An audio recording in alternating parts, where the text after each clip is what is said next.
కార్యక్రమానికి విచేసినటువంటి మన ప్రియతమ ముఖ్యమంత్రి వర్యులు శ్రీ వైఎస్ జగన్మోహన్ రెడ్డి గారికి, వేదికను అలంకరించినటువంటి పెద్దలకు మరియు విచేసినటువంటి మీ అందరికీ నా హృదయపూర్వక స్వాగతం తెలియజేసుకుంటూ, అన్నా మీరు ముఖ్యమంత్రిగా అయిన తరువాత దాదాపు 2,55,000 పైచిలకు వాలంటీర్లను గుర్తించి మన రాష్ట్ర ప్రజలకు వారి ద్వారా మీరు అందిస్తున్నటువంటి సేవలు ప్రపంచానికే ఆదర్శమన్నా.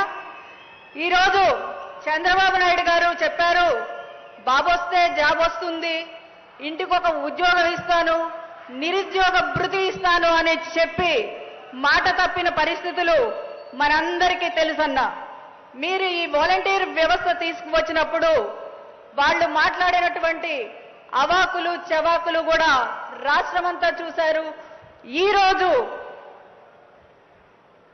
తెగిడిన నోటితోనే పొగడ్తలు కురిపించేటువంటి పరిస్థితికి వాలంటీర్ వ్యవస్థను మీరు తీసుకువచ్చారు. అదే కదా పాలన అంటే. వాలంటీర్స్ ను నియమించినప్పుడు వాళ్ళని ఇంటి దగ్గరికి రానివ్వడానికే చాలా మంది సందేహపడితే, ఈరోజు వాలంటీర్ అంటే మా ఇంటి అమ్మాయి, మా ఇంటి అబ్బాయి సూర్యుడైనా పొద్దున్నే వస్తున్నాడో లేదో కానీ ఫస్ట్ తారీఖు కల్లా తెల్లవారుజామునే వాలంటీర్ వచ్చి మా ఇంటి తలుపు తట్టి ఈరోజు పెన్షన్ ఇస్తున్నారు అంటే అది కేవలం మీదయే అన్నా.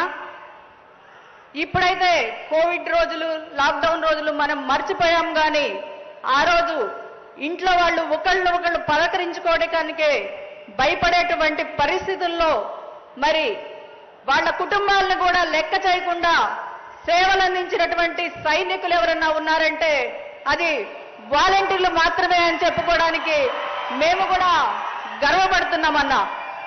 ఇంకా చెప్పాలి అంటే ఈరోజు ఎవరన్నా పెద్దవాళ్ళకి బాగోకపోతే తల్లిదండ్రులు బిడ్డలకైనా ఫోన్ చేస్తున్నారో లేదో కానీ ఈరోజు వాలంటీర్కి ఫోన్ చేసి, అమ్మా మా పెన్షన్ ఏమన్నా ముందు ఇవ్వగలుగుతావా అంటే ఒక వాలంటీరు 2 కిలోమీటర్లు వెళ్ళి ఆ 3,000 తనయ్య అందించినటువంటి చరిత్ర కూడా ఈరోజు మన ఆంధ్ర రాష్ట్ర వాలంటీర్లకు ఉందని చెప్పుకోవడానికి చాలా గర్వంగా ఉందన్నా.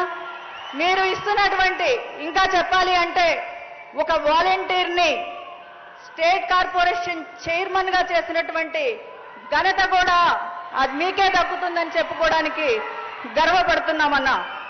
మరి మీరు వాళ్ళ సేవలను ఇతోధికంగా పెంపొందించే విధంగా మీరు ఇస్తున్నటువంటి ఈ అవార్డులు వాళ్లకు ప్రోత్సాహకాలు ఒక మెడిసిన్ లాగా పనిచేస్తాయని చెప్పడానికి కూడా ఏమాత్రం సందేహం లేదని తెలియజేసుకుంటానన్నా. ఇంకొకటన్నా, మన దేశం హరిత విప్లవం చూసింది, నీలి విప్లవం చూసింది, శ్వేత విప్లవం కూడా చూసింది.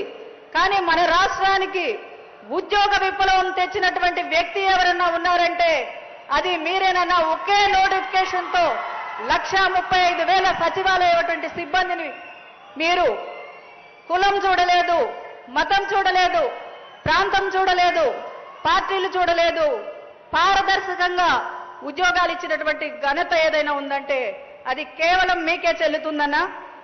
ఇంకా ఈరోజు మీరు కల్పించినటువంటి ఉద్యోగాలు ఎంత అని కేంద్రం చెప్పిన లెక్కలు 16 లక్షల మందికి ఈరోజు మన రాష్ట్రంలో ఉద్యోగాలు కల్పించబడినాయి అన్న. ఈరోజు మరి రాజధాని ప్రాంతం అన్న గతంలో 1,000 రూపాయలు ఇచ్చారు. మీరు వచ్చిన తర్వాత దాన్ని 3,000 రూపాయలకు పెంచారన్నా. మీ దయతో దాన్ని 5,000 చేయమని పెద్ద మనసుతో అంగీకరించమని కోరుకుంటా ఉన్నానన్నా. ఈరోజు మన ఆంధ్ర రాష్ట్ర పేద ప్రజల గుండె చప్పుడు ఏమిటంటే దండాలయ్యా దండాలయ్యా మహారాజై నువ్వు ఉండాలయ్యా. చివరిగా అన్న ఈ ప్రాంత ప్రజల కోరిక ఒక్కటి మనవి చేసుకుంటానున్నా. ఇక్కడ కార్మెల్ మాత కొండ ఉందన్న, దాని మీదకి ఘాట్ రోడ్ అడుగుతున్నారన్నా. మీ దయతో మళ్ళీ మిమ్మల్ని ముఖ్యమంత్రిగా చేసుకొని మేము ఆ కోరిక తీర్చుకోవాలని కోరుకుంటూ ధన్యవాదాలు. Thank you.